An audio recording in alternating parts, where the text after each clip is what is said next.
The first time I walked into Samuel King's carriage shed in East Lampeter Township, Lancaster County, it was mid-August.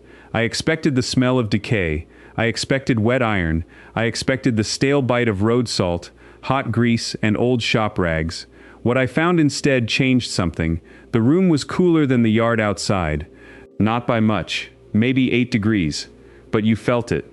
The light came through the slats in long white bars. Every bar landed on metal that should have been orange, flaky, and dying. It wasn't.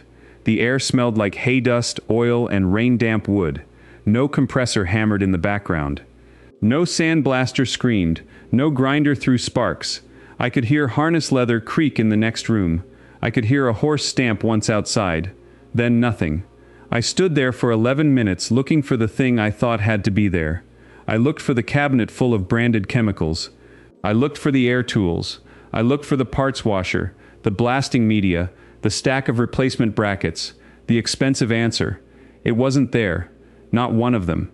And that's when I understood I had been wrong about everything. Rust is not a death sentence. It is not a verdict. It is a reaction. If you interrupt that reaction at the right moment, with the right chemistry, the metal is still yours. Not the dealers, not the body shops, not the man who wants to sell you a replacement panel before you even touch a brush to the first bolt. Samuel did not give me a speech. He lifted a drawbar off a bench and set it in the light. The piece had old pits in it, deep ones. You could see the history. But the surface was hard, dark, and sealed. Not painted over, not hidden, preserved. He ran his thumb across it once and said, almost casually, "If you feed iron the right thing, it settles down." 4 words, maybe 5. That was it. I remember the temperature because I checked it twice. 91 degrees outside, 79 inside the shed. I remember the smell because it didn't smell industrial, it smelled domestic, useful, like something from a pantry, not a service bay. I remember the sound because there almost wasn't one. Just brush strokes. Just a cork opening. Just metal being wiped instead of condemned. What hit me hardest was not the trick itself, it was the absence of panic around it. Nobody in that room behaved as if rust were mystical. Nobody acted like it required a technician, a diagnostic tablet, a branded process, and a 4-figure estimate. They treated it like mildew on a window frame, like a fence that needed tending, like an ordinary problem that ordinary people had already solved. Then I made the mistake most people make. I asked what brand they used. Samuel laughed. Not in a cruel way, in a patient way, the kind of laugh you hear when a man realizes you have been trained to ask the wrong question. Brand was the wrong question. Store was the wrong question. Packaging was the wrong question. He was thinking in reactions. I was thinking in labels. I had come there expecting to learn how Amish families saved old tools. I had actually stumbled into something much bigger. I was looking at a survival skill that should have remained common driveway knowledge in America. A cheap chemical interruption. A conversion step. A sealing step. A habit. Instead, it had been boxed up, upsold, scattered into specialty products, and hidden behind the theater of professional repair. By the time I stepped back into the sun, the heat felt sharper. So did the realization. Your rust problem does not begin when orange appears. It begins when oxygen, water, and bare iron get uninterrupted time together. Stop that chain early, and you do not need a shop. Stop it correctly, and you do not need a new part. Stop it before the scale opens the metal deeper, and the whole economics of repair changes. I have been going back to Lancaster County every winter for 4 years. Every year the same thing happens. I walk into another barn, another carriage room, another little tool corner with no branding anywhere, and I find the same stubborn pattern. Steel that should be dead. Steel that is still working. Steel that never got the memo that it was supposed to become recurring revenue. And every time I find something the auto industry forgot on purpose. Here is the promise. $3 worth of the right liquid chemistry can stop active rust on the metal you already own. It can turn that powdery orange surface into a dark, stable layer. It can buy you years instead of weekends. And yes, this works even if you live in a city, you have never done this before, and your vehicle is already older than the financing brochures say it should be. Stay with me. because what I found in Lancaster County uses the same physics Romans used to keep working iron alive nearly 2,000 years ago. The science is not mysterious. It is brutally simple. Rust is iron oxide. That means your metal has already bonded with oxygen and moisture long enough to change its surface chemistry. The question is whether you keep feeding that reaction or interrupt it. The Canadian Conservation Institute explains the key step directly. Phosphoric acid reacts with iron ions to form ferric phosphate, and that ferric phosphate protects the iron. That matters, because you are not merely washing orange color away, you are changing what sits on the surface. The National Park Service says the same thing in plain terms when it teaches historic iron preservation. A rust converter changes unstable iron oxide into a more stable iron tannate, or iron phosphate. In other words, one pass of the right liquid does two jobs at once. It dissolves what is loose, and it converts what is attached. Think about your car radiator. It does not defeat heat by arguing with it. It moves the chemistry and the energy somewhere else. This works the same way. Your performance ratio is what corrosion engineers would call conversion efficiency. You get 2 units of benefit for every 1 unit of application. Removal and conversion. Sanding gives you 1. It scrapes. It does not chemically stabilize what remains in the pores. That is why bare, shiny metal flashes orange again so fast on a humid day. The 1935 patent by William K. Schweitzer said it plainly. Phosphoric acid dissolves rust and forms a beneficial film of metal phosphate that protects the metal from further rust. The chemistry has been public for 91 years. There is a limit. National Bureau of Standards Circular 80, issued in 1919, made the limit clear. Simple phosphate treatment alone is not enough for constant water, salt air, or friction. That warning is important. The conversion coat is the interruption. The top coat is the lock. You still seal it. You still oil it, wax it, or prime it.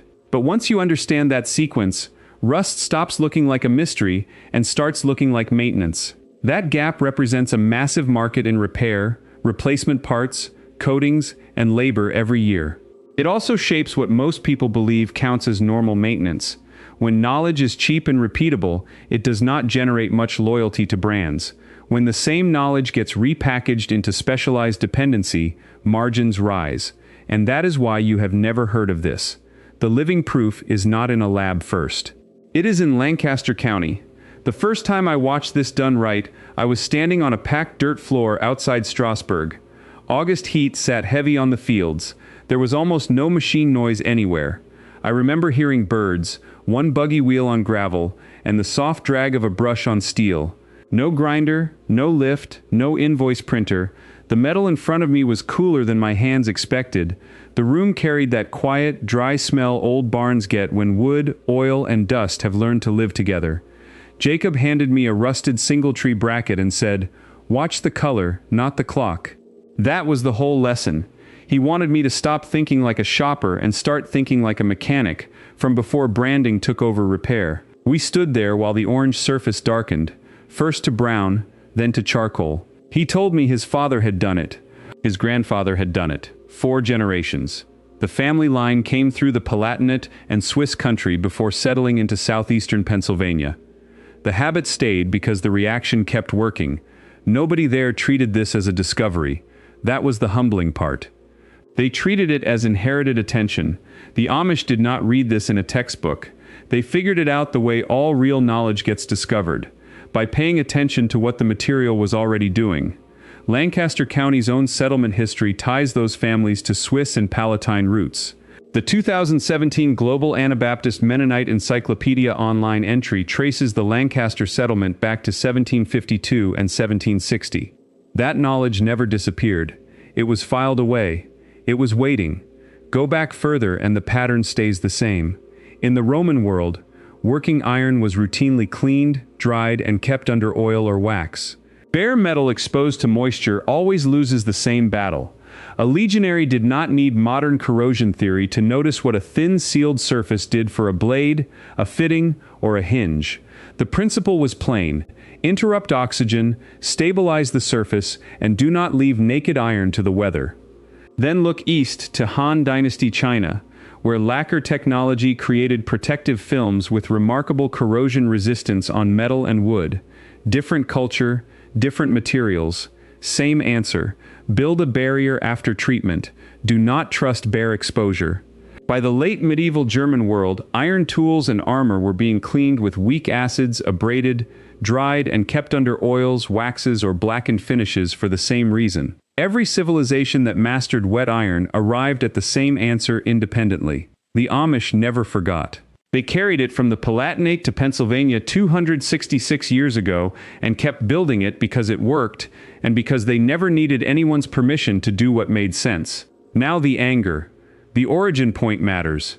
In 1923, when Alfred P. Sloan took charge of General Motors, he did not simply sell cars. He built a system of annual model change, tighter dealer control, and recurring dependence around them. By 1955, GM was making $1.19 billion on $12.4 billion in sales. A population that kept old metal alive cheaply threatened replacement cycles, dealer service work, and parts volume. It also threatened the story that age itself meant obsolescence. The mechanism was quieter than a ban. Nobody outlawed chemistry. They buried responsibility. The 1935 Schweitzer patent openly described phosphoric acid dissolving rust while forming a protective metal phosphate film, so the knowledge was never secret. What changed was access and habit. A Federal Trade Commission decision published in 1982 documented that GM crash parts had for many years been distributed exclusively to GM dealers. The chemistry stayed public. The repair ecosystem became controlled. That is how suppression works in America. Not by burning the book, by surrounding the book with gates. The named allies are right there if you look. Industry had General Motors and later the full automaker coalition. Regulation had dealer franchise structures and closed data systems that favored authorized networks. Media had the fear campaign.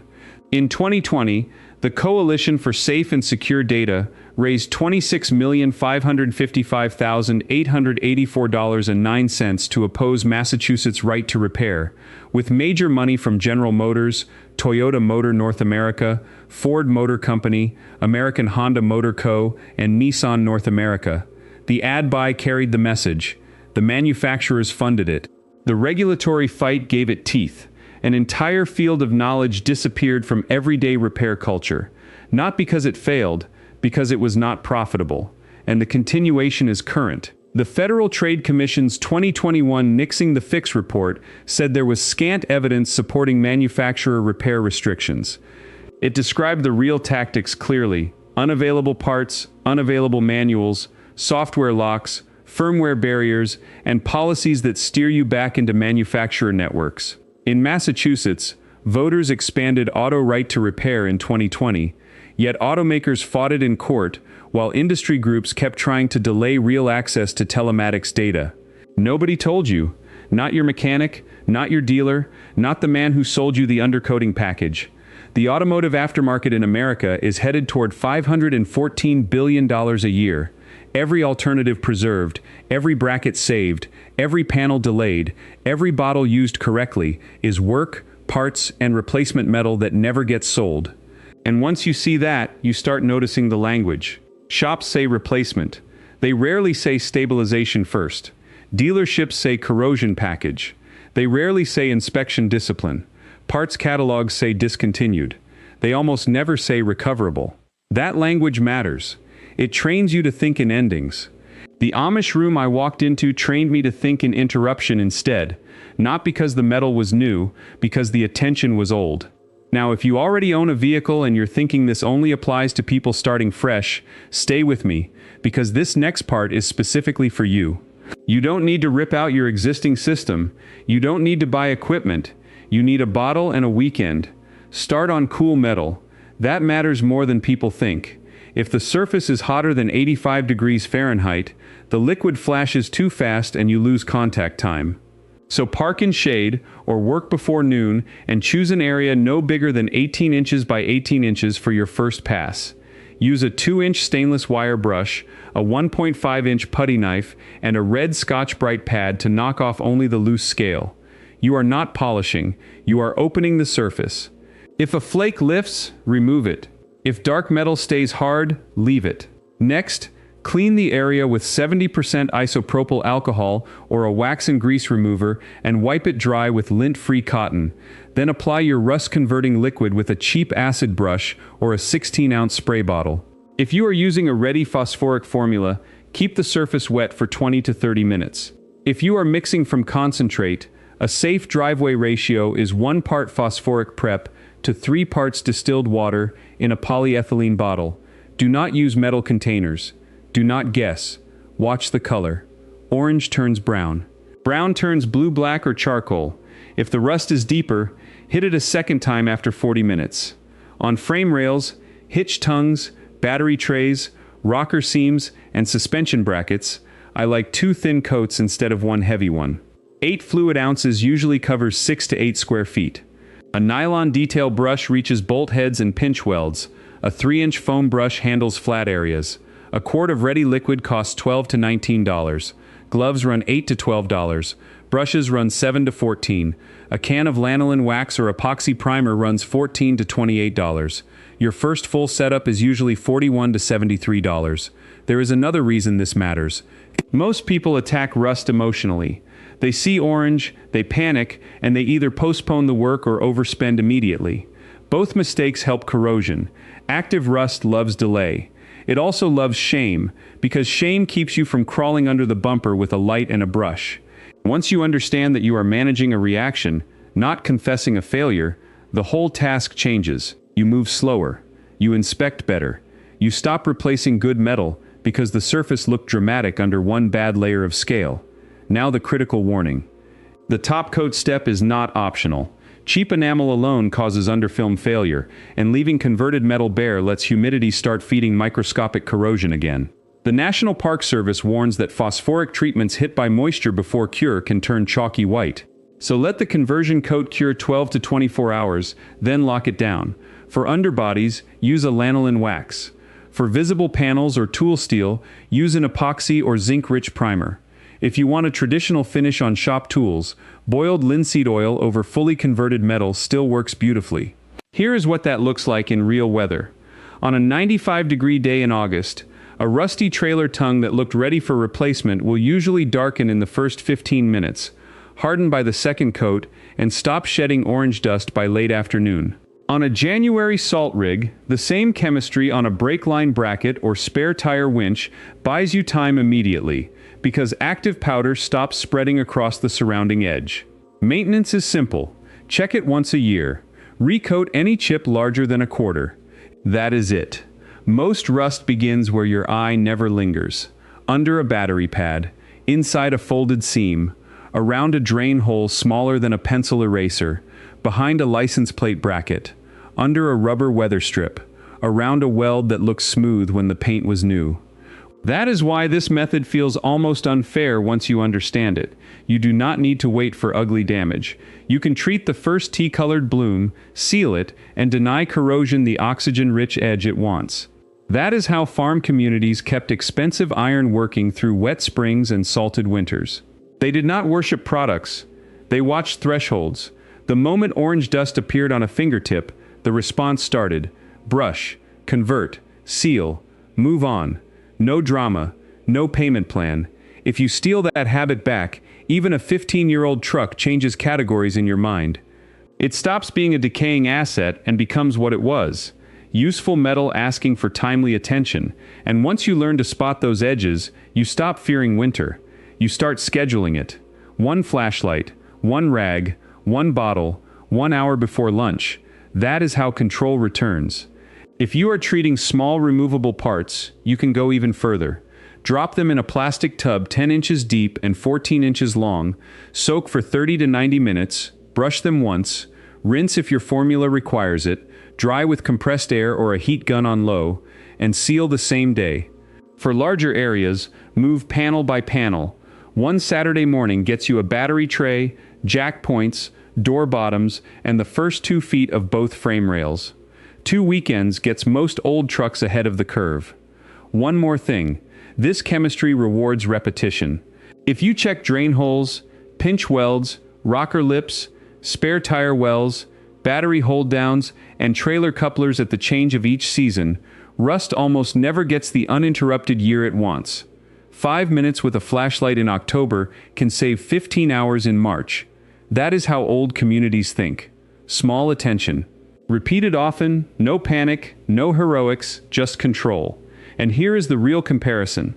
A conventional rust repair on rocker panels, bed supports, or underbody scaling can cost $1,800 to $4,600 to install, another $22 to $38 a month if you keep paying for repeat sprays, and still lasts only 5 to 8 years before the cycle starts again. This costs $41 to $73 at entry, or $86 to $146 if you buy everything outright. It lasts 10 to 15 years with touch-ups. Your choice. Everything I've covered across this channel, root cellar cooling, lime wash mold control, hand pump backup water, I've put it all in one place. Step by step, season by season, room by room, in the order the families actually use it. Link is in the description, but stay here, because what Jacob built is the part nobody is talking about yet. If you're the kind of person who believes that real knowledge has been quietly pushed aside to protect someone else's profit, you already know what to do. Hit subscribe. Not for me. For what comes next. Because this is not a channel, this is a quiet movement of people who have decided they're done being sold what they already own. I want to hear from you. Drop your state, the oldest rusted thing you still refuse to throw away, and the repair you were told was impossible in the comments. I read every single one. Your answers decide what we cover next. Next week I'm going to show you what a 1946 Penn State document reveals about stopping mildew, rot, and wall odor with nothing but hydrated lime, salt, and casein. The technique looks too simple to work. That is why it was ignored. And the report that proves agricultural extension agents knew about it generations before modern paint stores buried it under acrylic solutions, you are not going to want to miss.